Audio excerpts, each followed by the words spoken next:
All right, David Taylor, I'm very excited to have you today on the call. Really looking forward to the conversation. There's a lot going on in AI, and so let's sort of unpack that. So thank you. Thank you, Joseph. With pleasure. Absolutely. All right, so you have been in the industry for a long time. I've spent a lot of time talking about AI for the last 10 years or so and the evolution of what's going on. And so some things are not new, but then there's a lot that is new that sort of hit an inflection point, in my personal opinion. Um, with OpenAI and ChatGPT, of course, in November of 2022. So I'd love to get a perspective on that in the not too distant future. But before we get there, before we really dive into the AI conversation, I'd love to hear a little bit more about your background. What's led you in this direction to be a co-founder and chief product officer at your organization, Okay. Next Earth? So I think sort of to give you a short introduction, I've been in tech for the last 12 years, and there are about 30 different software products that have been launched or scaled where I was an accomplice in that, and one way or another. So my whole journey started when I launched my first company, dropping out of university when I was 21, and that ended up actually becoming an AI software startup. It was a software as a service company where we were using machine learning algorithms to optimize Facebook advertising spend for media companies. And I was a 20-something-year-old guy. I invented a nice algorithm that was delivering great returns, but I was also a bit cocky. There was a lot of hubris after raising some funds, so I successfully crashed the company into the ground. Uh, and then I also got sucked into the cryptocurrency space right after. And really quickly, I turned my head towards the whole product era or product scene on how can we design software products that incorporate cryptocurrencies one way or another. I started a lot of economics research with a few friends at academia in that. I never really published, that's just not my thing, but I started incorporating the learnings into my own methodology. And now, obviously, when ChatGPT came out, I was like, oh my God, this is my time. Now I can finally get back on the AI train.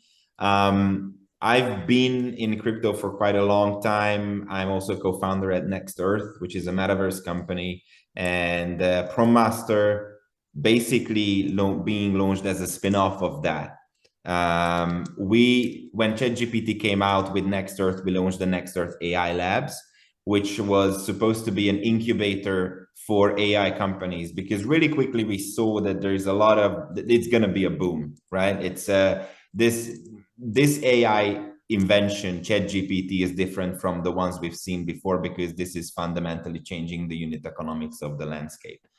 So we launched the AI labs and started working with a couple entrepreneurs, academic researchers in the AI space, online educators, Dave Tallis, who has educated over 10,000 people in the last 5 years online about marketing. And really quickly, we saw that incubating software companies in the AI space, that's not going to fly because there is just so much noise. There is virtually zero chance that in a space where in January we had 800 software startups, now we have over 6,000. 90% of them are probably trash and going to crash into the ground anyway. So we shouldn't focus on incubating software companies. We should focus on educating people. And that's how PromMaster was born, basically teaching people how to use artificial intelligence softwares. If it's ChatGPT, it's ChatGPT. If it's another tool, it's another tool. Because in a future where every job is going to be done by an artificial intelligence technology, your only chance of generating an income will be if you have acquired the ability to masterfully use artificial intelligence tools.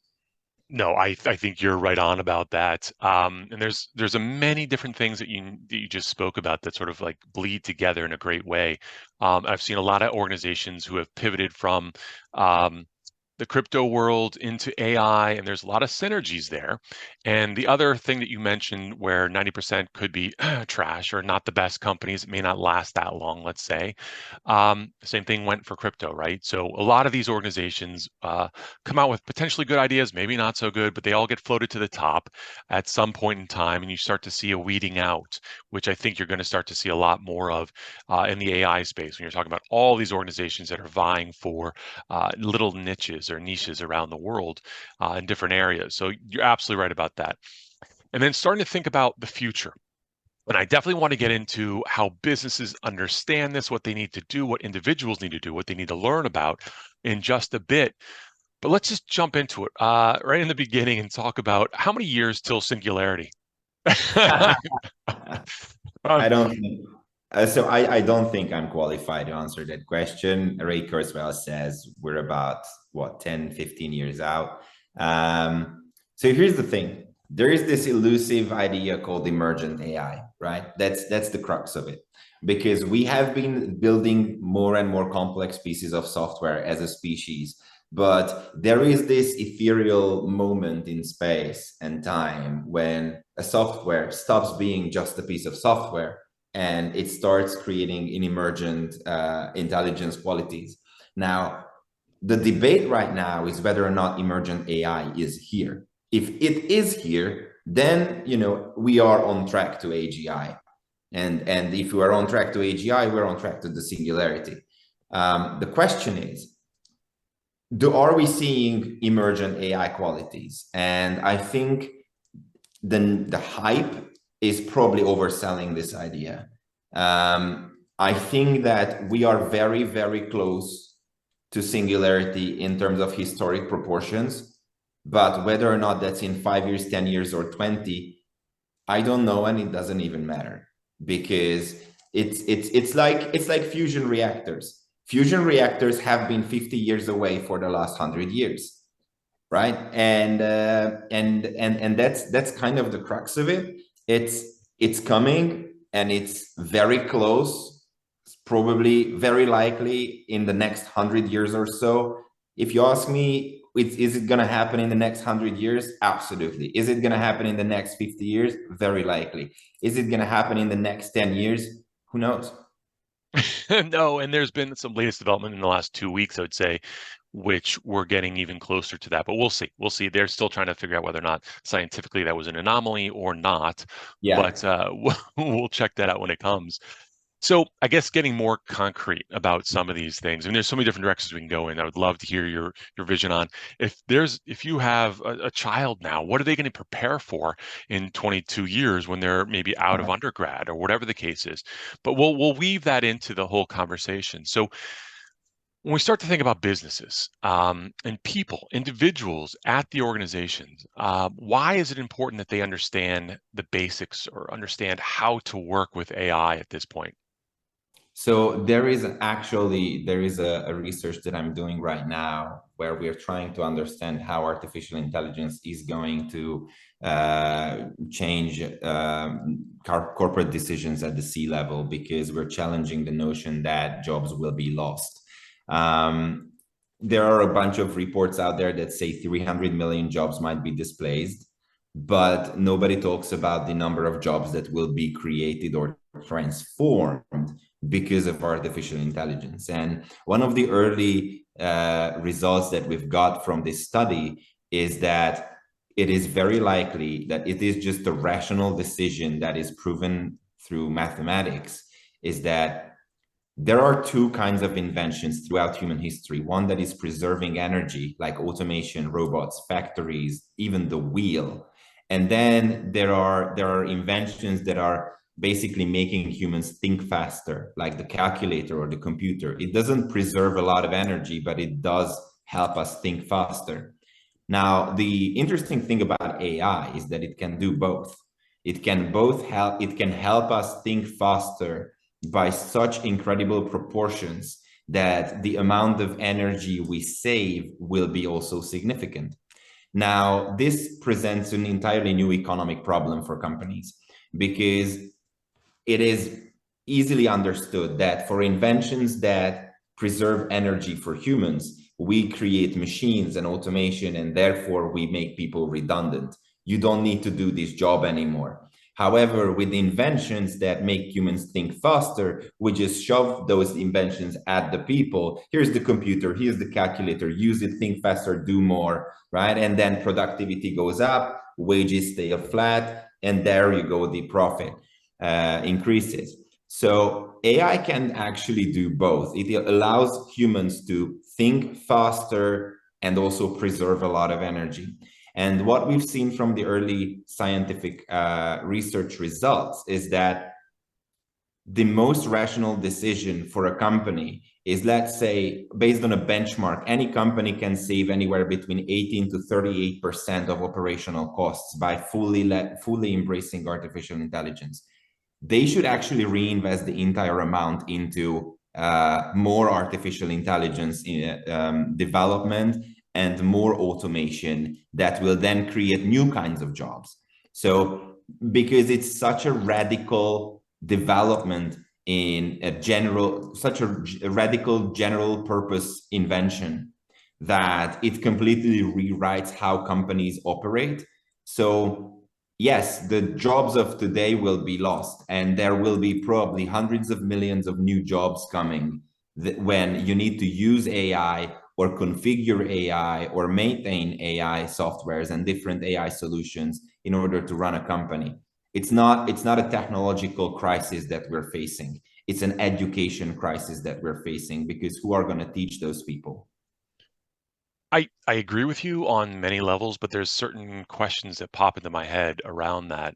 Um, yes, I think there's many jobs that we're currently doing, people are doing across the world that, especially in white collar, initially it's weird because people thought that the white collar jobs are the last ones to go, and now it seems like that may be a little bit of a switch than we had originally thought. But when you start going forward in this concept or these ideas, um, ultimately, do you think the net is that there's going to be job growth? Or do you think that because when people are talking about universal basic income across the world, there's certain countries in Europe that have been at the forefront of this.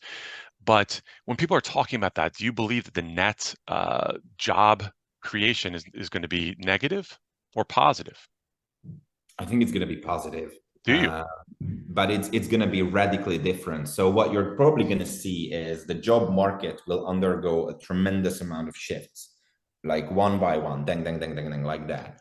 And that means that temporarily we will first see a steep decline of job opportunities, and then it will pick back up, because the job market today looks like a Gaussian curve. Like it basically what you would look at is that you have craftsmen with very little automation. Like if you look at Japanese woodwork videos on Instagram and TikTok, they're very popular because people appreciate craftsmanship. Uniqueness and art is appreciated by human nature. And then you also have incredibly high levels of automation with retail brands like Walmart, Target, Amazon. Now, the problem is this: the largest number of companies are neither Amazon nor Japanese woodworkers. They are somewhere in between. And this curve will be probably flipping. And what that means is that the most number of companies today exist in the middle of this curve. The most amount of companies that will die will be the ones that in the middle of this curve, because if AI does everything, then you either become a craftsman or you automate absolutely everything, and then you're going to end up competing with the giants. So basically, the ones that do not have an incredibly unique advantage or unique value proposition, but also they don't have economies of scale at such a high levels like Amazon does. So this is actually a notion originally attributed to Chris Do, Emmy award-winning designer, who says that like the companies in the middle are like Gap, right? For example, they're in trouble because they do not have the unique value proposition of Japanese woodworkers, and they do not have the efficiency of Amazon. and which is why when those companies start failing in the market, the job opportunities are going to be disappearing at first, but then the market restructures, and we will see a lot of new craftsmen entrepreneurs and a lot of new fully automated companies, and those will pick up the job opportunities that are disappearing. So I think at first we're going to plunge down and then explode back up. It's funny that you mentioned the videos you're talking about, the craftsman videos. I thought I was like one of the only people that were interested in those types of things. I literally get it. I keep scrolling through them. I love that stuff. You're There's not something. alone. I can tell you, you're not alone. um, so how do organizations start to prepare for this? I mean, I'm really curious to hear more about the Prompt Masters courses that you are crafting. Yeah, so first of all, we do have a service for companies that are looking into understanding how they can transform their businesses. We call it this Business 2.0. And we have a service that's called an AI audit, which is all about, you need to understand which tasks are the ones in your company that can immediately benefit from AI transformation. Because there is only one thing that changed, and that is that before ChatGPT, we still had AI, right? We still had the entire industry. But in order for you to start transforming some of your business processes into automation, which is called a robotic process automation, RPA, in order to unlock RPA in your business, you needed about 100 man hours of research and discovery work to find those use cases and then develop something very specific to your business, because there were no LangChain. LangChain came out last October, right? And LangChain basically cut the development cost of building on large language models by a factor of 10. So our business partners have been, our co-founders have been doing AI audits for large organizations for the last 6 years. They've discovered the workflows of over 500 people in the last 6 years across a couple of large companies. And what we found is that the advent of software as a service companies wrapping themselves around AI solutions, that created an entire new era of AI transformation that doesn't require you 100 man hours and large consultancy teams to uncover. It requires you 10 man hours and one consultant to help you find that. You just need somebody who understands how to navigate the AI space, and that's what the AI audit does. It basically we're leveraging, and if any business owner wants to understand AI transformation, you can leverage the fact that ChatGPT commoditized artificial intelligence technology. No, I totally agree with you, and that's really well said.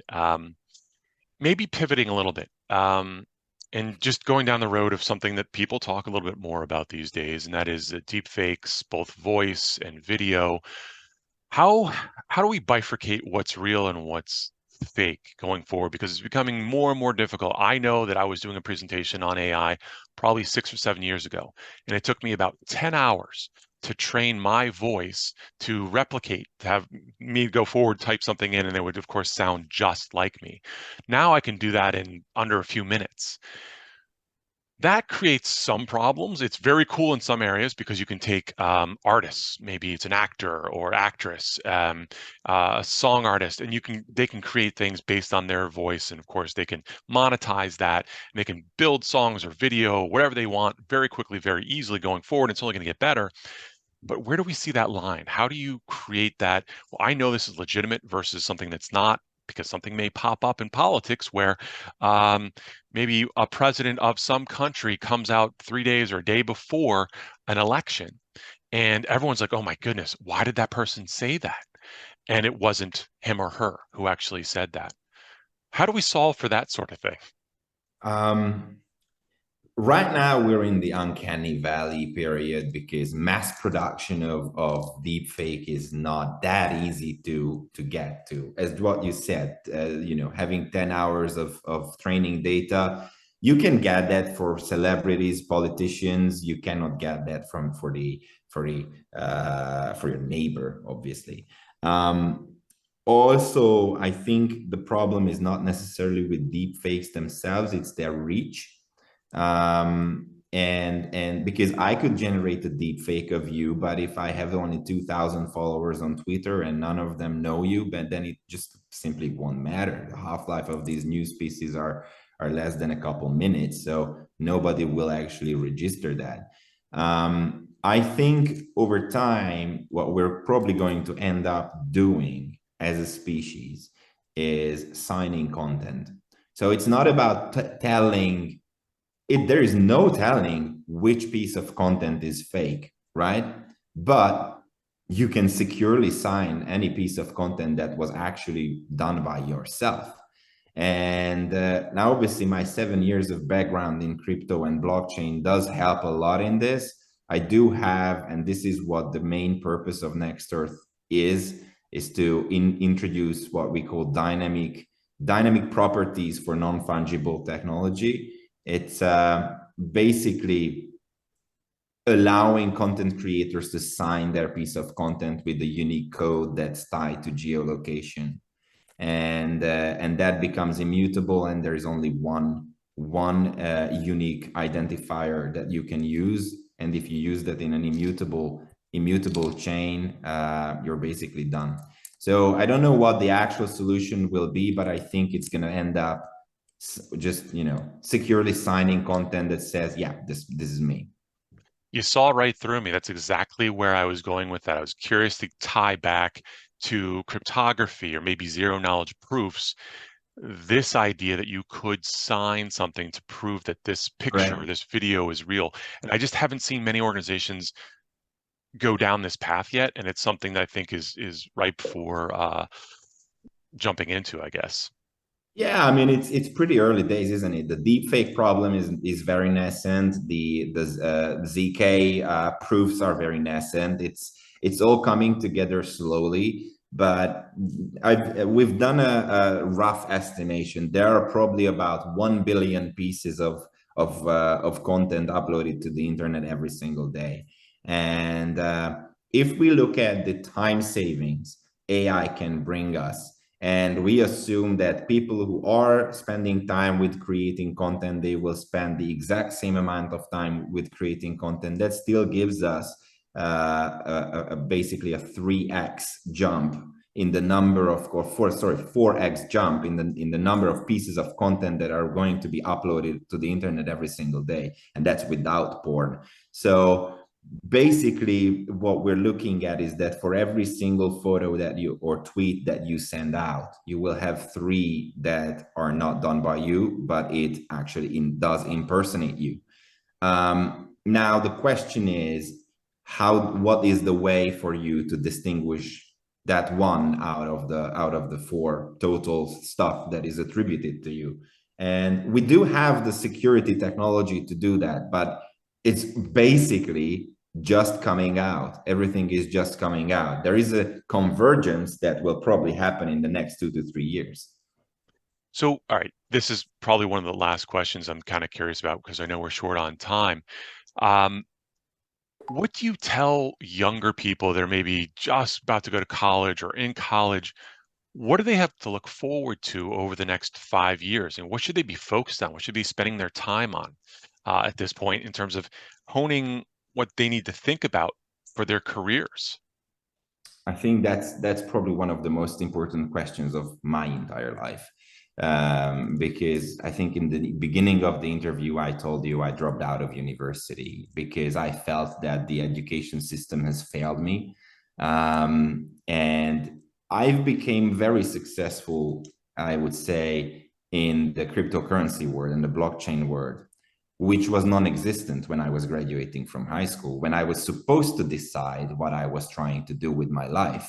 So I looked back and asked myself, what were the decision-making processes that allowed me to become successful in an industry that was non-existent when I was graduating from high school? And to be honest, 90% of them was luck. But Nevertheless, one thing I think is clear is that the young people today and our children and their children, they will need to be able to prepare themselves for a world while they are educating themselves that does not exist when they are educating themselves. And if we look at the data, what we will see is that probably the most transferable skill and the most valuable skill people will have in the future is the ability to discern information, the ability to process information and basically distinguish the important from the not important. The only reason why I think I'm a bit more successful than some of my peers is that I can process information a lot faster. I'm a super learner, and I just look at a website. One of my business partners, my co-founder Gabor, he likes to joke about this. He's like, I send him over a website, and then he spends a couple minutes just going through the website. I have been honing my skills about processing information throughout my life because I'm on the autism spectrum, so it's a lot easier for me. And I just look at a website for 5 seconds and I know what's on it. And that gives me an edge. So how do you learn that? How do you learn how to process information? How do you learn how to categorize information and act on it? That's number one skill. And that the education institution that teaches that to people does not exist. So we founded ProMaster to give that to people. Fantastic. David, co-founder and chief product officer of NextEarth. Thank you so much for your time here. This is super enlightening. I really appreciate it. Thank you so much, Joe. Take care. All right. Thank you. Wonderful. No, that's fantastic. I love your thoughts and opinions and views on all this stuff. It's great to hear. So thank you.